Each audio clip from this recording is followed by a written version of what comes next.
to Islam, my life was really kind of focused on drink, drugs. The whole kind of purpose of life was just to have fun, have a laugh. And it's just a way of kind of making your life bearable until you die. It tends to kind of be in a kind of heavy metal crowd, hanging around a lot of people with similar interests, which weren't always the best company to keep. My first experience of seeing Muslims was the 9/11 attacks. I remember I was quite young at the time and I wasn't completely aware of what was going on. In fact, I ran to one of my friends after seeing the news report and I told him that the tourists had declared war in America because I'd never heard of terrorists before.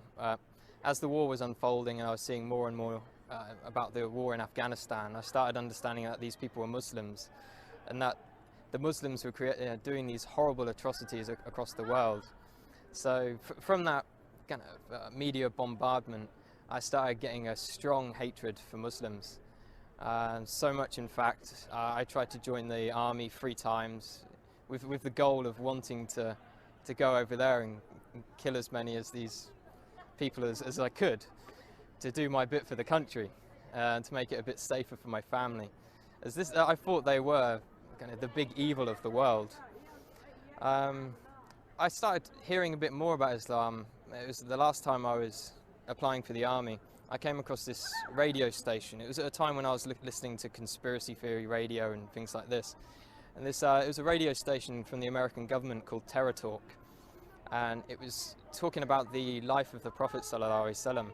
And it just didn't sound right to me that people would follow him from all these evil things they were saying about him.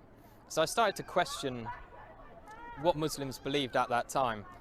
I was on a spiritual search anyway.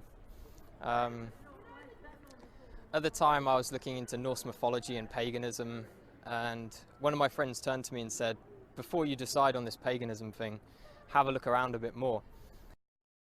And then I eventually picked up the Quran from my college. When I had it, I actually thought I was picking up a terrorist handbook, and I was a bit worried that MI5 were going to come after me as soon as they saw me take it out of the library. But as soon as I started reading the book, it hit me immediately, and I couldn't stop reading it. It sank deep into my heart.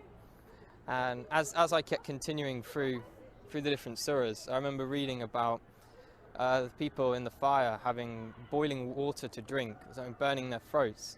And as I could read this and I was living this awful life, I could feel my throat burning, and I could feel kind of how real this thing was and how I had to change. The first day I went to the mosque, I spent all day there reading, and my mum called me in the evening and asked me where had I been all day, and I said I was at a mosque. She's like, what? No, you can't be at a mosque, you're a Christian. Christians don't go to mosques. And she was very, very shocked and thought I was going down a bad path. That was my mum's original reaction. After a while she started to accept it. She'd done a lot of crying.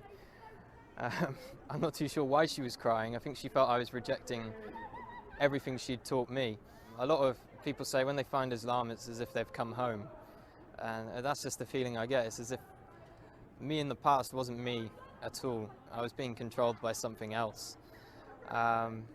Only good things have happened since I've become Muslim. My life is sorted out, and I've never had so much going on in my life at one time. If I was going to give advice to someone else who is thinking about Islam, I'd definitely tell them to come to the mosque and speak to a man of knowledge, not search the internet for the answers. There are some good things on the internet, but when you don't know anything about Islam, you can't judge what is right and what is wrong. So it's much better to speak to someone, spend time with the Muslims. I spent many weeks in their company, and you get an understanding of who they are and what kind of quality of people they are. Don't be afraid of what your family think. I've had many people, and myself as well, was worried about what my parents would think. And at the end of the day, Islam is for you, it's for you. You can just hope the best for your parents will come afterwards. Allahu Akbar, Allahu